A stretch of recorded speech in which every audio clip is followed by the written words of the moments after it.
아수르로부터 모욕과 핍박을 받고 있는 상태입니다.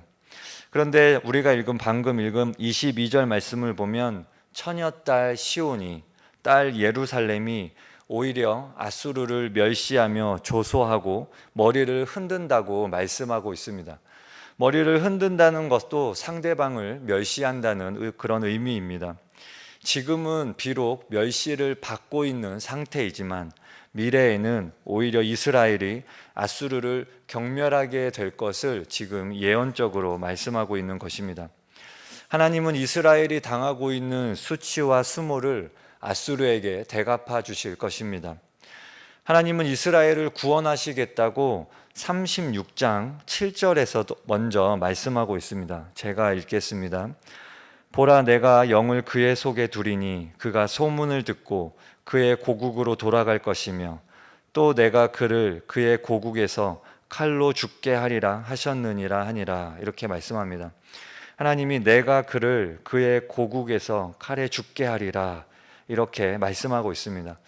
그리고 우리가 오늘 읽은 본문 29절 말씀 우리 같이 읽어보겠습니다. 시작. 내가 나를 거슬러 분노함과 내 오만함이 내 귀에 들렸으므로 내가 갈고리로 내 코를 꿰며 재갈을 내 입에 물려 너를 오던 길로 돌아가게 하리라 하셨나이다. 아멘. 하나님은 지금 위기 가운데 있는 이스라엘을 구원하시겠다고 지금 반복해서 말씀하고 있습니다. 하나님은 확실히 구원하실 것을 또한 징조를 통해서도 말씀하고 있습니다. 우리 30절 말씀 함께 읽겠습니다. 시작. 왕이여, 이것이 왕에게 징조가 되리니 올해는 스스로 난 것을 먹을 것이요 둘째 해에는 또 거기에서 난 것을 먹을 것이요 셋째 해에는 심고 거두며 포도나무를 심고 그 열매를 먹을 것이니이다. 하나님이 올해와 둘째 해는 정상적인 파종과 수확을 기대할 수 없다라고 말합니다. 그래서 땅에서 저절로 나는 것들을 먹게 될 것이다. 그러나 셋째 해에는 백성들이 정상적으로 회복되어서 자신들이 뿌린 씨에서 수확하여 열매를 얻을 것이다 라고 말씀하고 있습니다. 농사 비유로 지금 하나님이 다시 회복될 것을 말씀하고 있습니다. 31절과 32절 말씀에는 남은 자와 피하는 자가 나옵니다. 하나님은 황폐해진 땅이 온전히 회복되듯이 이 남은 자가 다시 이스라엘에서 번성하게 될 것을 말씀하고 있습니다. 하나님은 이런 징조를 말씀하시면서 이스라엘을 반드시 구원하겠다 지금 말씀하십니다. 하지만 하나님의 말씀은 주어졌지만 여전히 힘든 상황입니다. 히스기야의 눈에 보이는 것은 18만 5천 명 이상 되는 아수르의 군대가 보이고 지금 포위되어 있는 예루살렘 성이 보입니다. 또한 두려움에 떨고 있는 이스라엘 백성들도 보입니다. 상황은 변한 것이 없습니다. 그리고 하나님의 말씀이 지금 바로 성취된 것도 아닙니다. 시간이 걸립니다. 하지만 하나님은 먼저 말씀을 주십니다. 하나님은 왜 먼저 말씀을 주시는 것입니까? 하나님의 말씀을 통해 믿음을 갖게 하기 위함입니다. 우리는 바로 위기를 벗어나고 싶습니다. 고통과 어려움에서 하루빨리 벗어나기를 원합니다. 하지만 우리는 하나님의 때를 기다려야 합니다. 하나님이 돌보신다는 믿음을 가지고 기다려야 합니다. 하나님은 믿음을 주십니다. 믿음은 눈에 보이지 않습니다. 아수르 군대 18만 5천 명의 군대는 눈에 보이지만 믿음은 눈에 보이지 않습니다. 하지만 믿음은 믿음을 품은 사람의 마음 속에 살아 있습니다. 그래서 고통과 낙심이 찾아와도 마음에 품은 믿음이 있기 때문에 다시 일어설 수 있습니다. 배에는 용골이라는 부분이 있습니다. 배의 하단의 중앙부를 앞뒤로 가로지르는 배의 중심축을 용골이라고 합니다. 배의 척추라고 할 수 있습니다. 용골은 풍랑을 만난 배가 기울어지지 않도록 중심을 잡는 쇠뭉치입니다. 오뚜기 같은 역할을 합니다.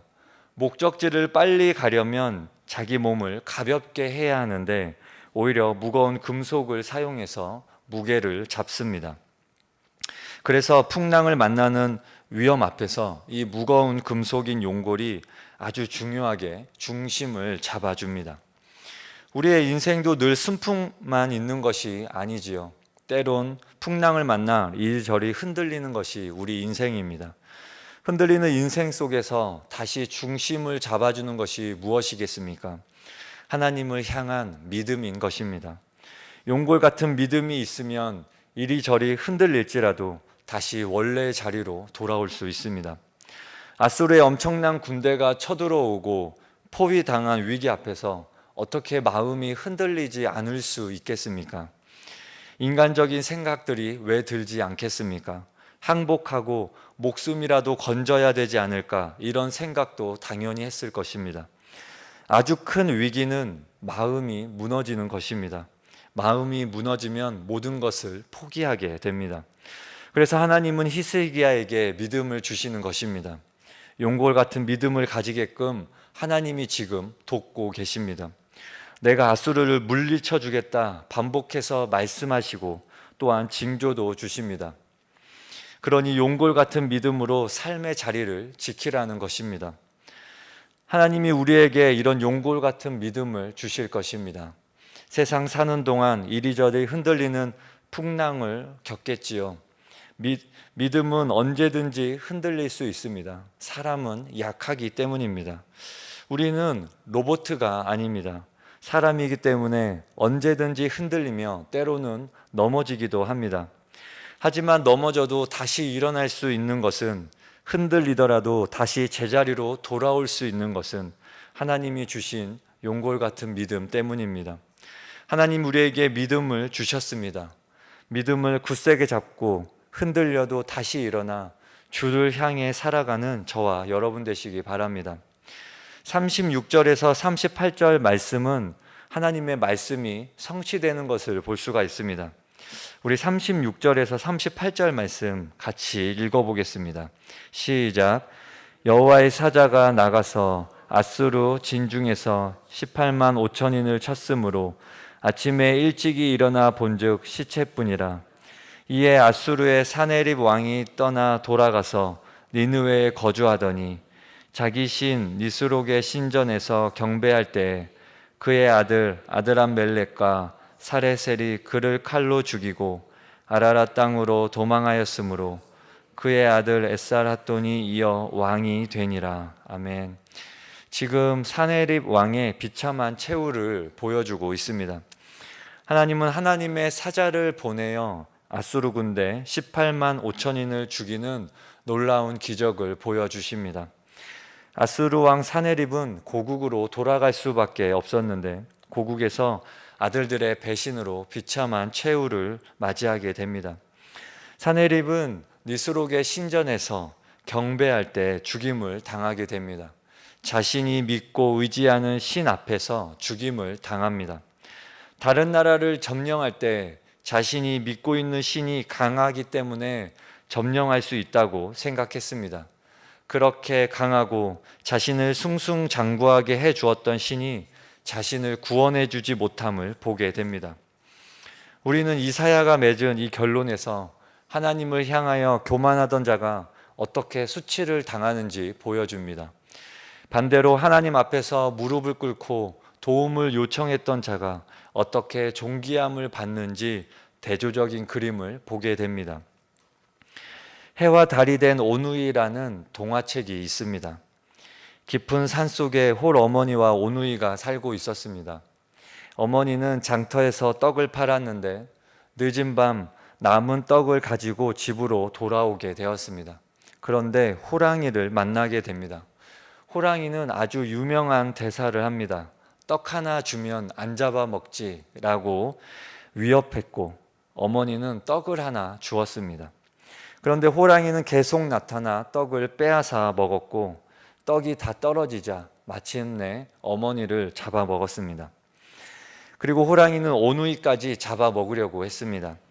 호랑이를 피해 도망치던 오누이는 하나님께 기도하여 동아줄을 내려달라고 합니다. 하늘에서 동아줄이 내려와 오누이는 하늘로 올라갈 수 있었습니다. 그리고 우리가 잘 아는 대로 호랑이는 썩은 동아줄이 내려와 하늘로 올라가던 호랑이는 도중에 줄이 끊어져 죽게 되는 내용입니다. 사내립이 잡은 줄은 썩은 동아줄이었습니다. 사내립은 니스록 신전에서 니스록에게 경배했지만 니스록은 사내립을 지켜주지 못했습니다. 그러나 오누이 같이 약한 이스라엘의 왕 히스기야가 붙든 줄은 끊어지지 아니하는 동아줄이었습니다. 하나님은 이스라엘을 지켜주셨습니다. 하나님은 튼튼한 동아줄이 되어주셨습니다.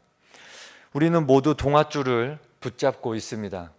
예수님을 믿는 동아줄이든지 아니면 예수님을 믿지 않는 썩은 동아줄이든지 어떤 것이든지 잡고 있습니다. 우리가 잡고 있는 동아줄이 우리를 구원해주는 동아줄인 것을 믿으시기 바랍니다. 인간적인 눈으로 보면 사내립이 얼마나 대단합니까?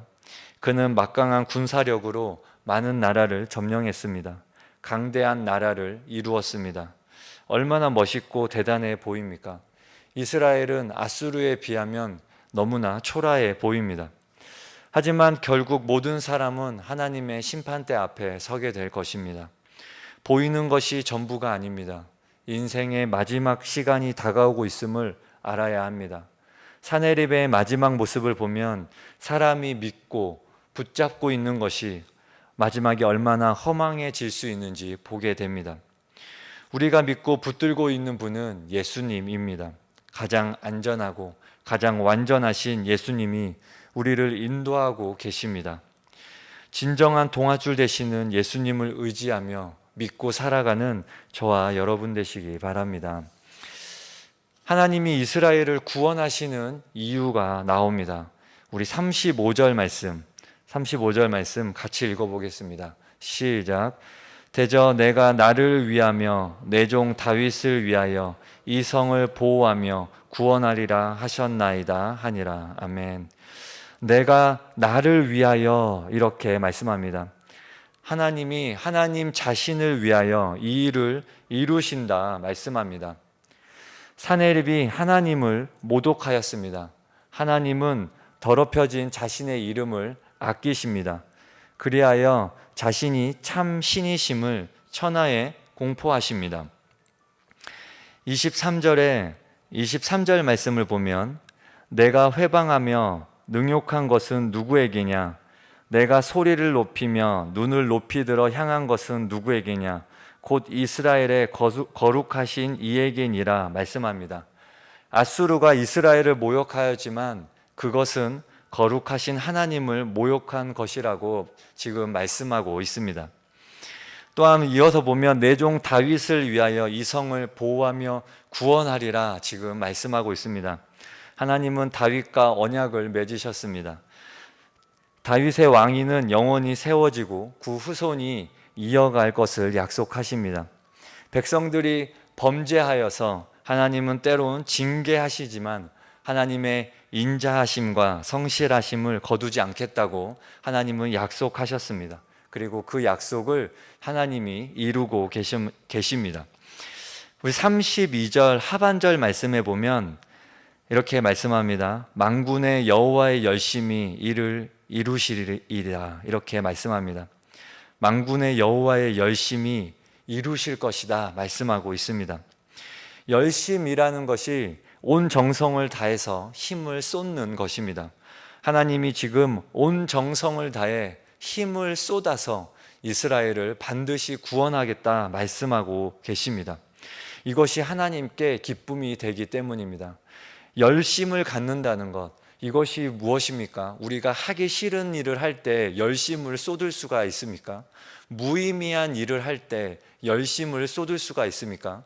군대에 가면은 위에 있는 상사의 지시로 인해서 굉장히 무의미한 일들을 많이 할 때가 있습니다. 그런 일을 할 때는 기쁨이 생기지 않습니다. 열심이 생기지 않습니다. 억지로 하는 것이죠. 하지만 내가 할 때 기쁨이 있고 내가 할 때 이것이 너무나 의미 있는 일이다, 가치 있는 일을 하게 될 때는 우리의 열심을 쏟게 되는 것입니다. 하나님이 지금 열심을 쏟는다고 말씀하십니다. 하나님의 백성들을 지키시고 보호하는 것이 하나님께 기쁨이 되기 때문에 하나님이 온 열심을 쏟고 계시는 것입니다. 우리를 향한 하나님의 열심이 지금도 계속되고 있습니다. 우리가 낙심될 때마다 하나님의 열심이 우리를 붙들고 계십니다. 우리를 포기하지 않으시는 하나님의 열심이 우리를 다시 살아나게 합니다. 나보다 나를 더 열심히 사랑하시며 인도하시는 하나님이 계심을 믿고 오늘 하루도 감사하며 살아가는 저와 여러분 되시기 바랍니다.